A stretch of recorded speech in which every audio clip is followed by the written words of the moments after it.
Hello everyone, welcome to our YouTube channel No Homeopathy, and yes, Samdi Sharma is here to guide you. And in today's video I am going to discuss latent sora with you all. अगर किसी को नहीं पता कि तीनों मियाज़म के बारे में, तो आप इस वीडियो के डिस्क्रिप्शन में जाना, वहाँ आपको लिंक्स मिल जाएगी, वहाँ जाकर आप उन वीडियोज़ को देख सकते हो। और अगर आपको बुक चाहिए है जो कि मैंने ही लिख रखी है तीनों मियाज़म के बारे में बहुत सिंप्लीफाइड तरीके से, तो आप उस बुक को भी परचेज़ कर सकते हो, जिसका लिंक आपको इस वीडियो के डिस्क्रिप्शन में मिल जाएगा।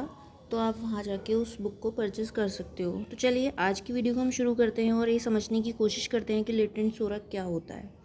सबसे पहली बात आपको ये पता होना चाहिए कि लेटेंट सोरा से पहले क्या हुआ है। लेटेंट सोरा के आने से पहले सोरिक सिम्टम्स पेशेंट के अंदर आए हैं। ठीक है, वो सोरिक सिम्टम्स जो पेशेंट के अंदर आए हैं उन्हें हम कहते हैं प्राइमरी मैनिफेस्टेशंस ऑफ सोरा।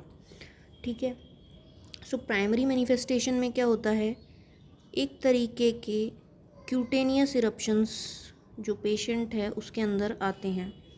ठीक है, peculiar cutaneous eruptions with itching, और इनमें वसाइकल्स भी कभी कभी डेवलप हो जाते हैं। तो these are the primary manifestations of the सोरा।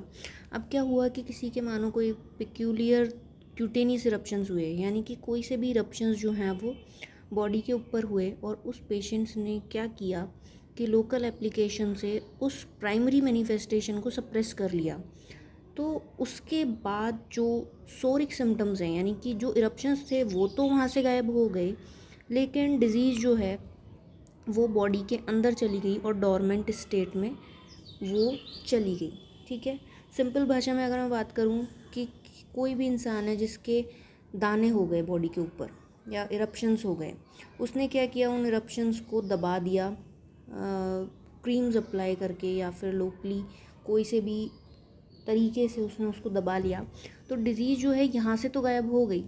फिर क्या होगा, उसकी बॉडी पे यहाँ पे इरप्शंस नहीं दिखेंगे, लेकिन वो डिज़ीज़ उसके अंदर चली गई बॉडी के अंदर। ठीक है, वो हो गई कंडीशन लेटेंट सोरा की। Local cutaneous symptoms disappear but disease driven inward and remain डोमेंट। Alright, अब कुछ सिम्टम्स जो हैं लेटेंट सोरा के आपको पता रहने चाहिए कि किस तरीके के सिम्टम्स हमें इसमें देखने को मिलते हैं।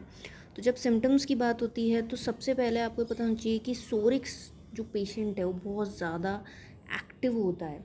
एक्टिव दोनों तरीके से एक्टिव होता है, मेंटली भी एक्टिव होता है और फिज़िकली भी जो पेशेंट है वो एक्टिव होता है। Active, alert and quick, easily fatigue both mental and physical.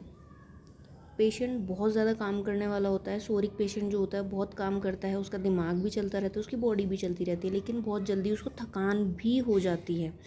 इस थकान के कारण क्या होता है, उसका मन करता है लेटने का, और फिर ये करता है मन कि अब मैं कोई भी मेंटल और फिज़िकल एक्सर्शन नहीं करूं, बिकॉज अब बॉडी जो है वो नहीं झेल पा रही, अब माइंड जो है वो नहीं झेल पा रहा, तो कोई भी नया काम वो लेना पसंद नहीं करता।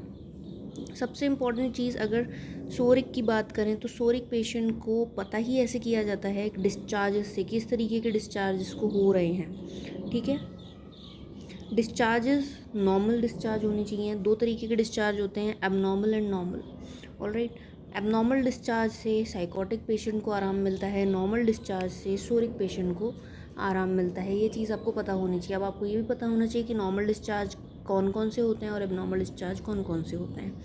ठीक है, अगर नॉर्मल डिस्चार्ज से आराम मिल रहा है तो वो सोरिक कंडीशन में आ गया, लेटेंट सोरा का सिम्टम है। नॉर्मल डिस्चार्ज की बात करूँ, कोई रो रहा है बुरी तरह, आंसू आ रहे हैं, आंसू आना जो टीयर्स हैं वो नॉर्मल डिस्चार्ज है। ठीक है, पसीने आ रहे हैं, पसीना जो है वो नॉर्मल डिस्चार्ज है।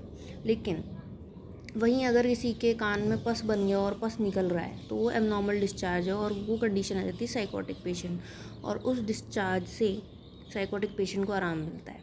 ठीक है, वैसे ही बात करें कि जो नेज़ल डिस्चार्ज है वो नॉर्मल नहीं है, लेकिन उससे अगर पेशेंट को आराम मिल रहा है तो वो साइकोटिक पेशेंट है।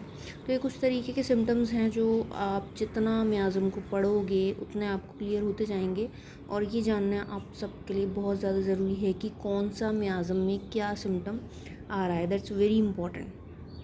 Alright, so that's all for the today's video. I hope latent सूरा आपको क्लियर हुआ होगा कि क्या है, और कुछ इंपॉर्टेंट चीज़ें जो है वो मैंने आपसे इस वीडियो में डिस्कस कर ली है। तो अगर आपको बुक परचेस करनी है मैं आज़म की, तो आप इस वीडियो के डिस्क्रिप्शन में जाके वहाँ उस बुक को परचेस कर सकते हो। और अगर आपको बाकी वीडियोस देखनी हैं, अगर आपको miasm according to Robert and Kent देखने हैं, तो भी आप इस वीडियो के डिस्क्रिप्शन में जाना, वहाँ आपको लिंक मिल जाएगी। That's all for today's video. अगर आपको वीडियो पसंद आई है तो इसे लाइक शेयर करना भूलना, और चैनल पर पहली बार आए हो तो सब्सक्राइब ज़रूर कर देना। So thanks for watching know homeopathy.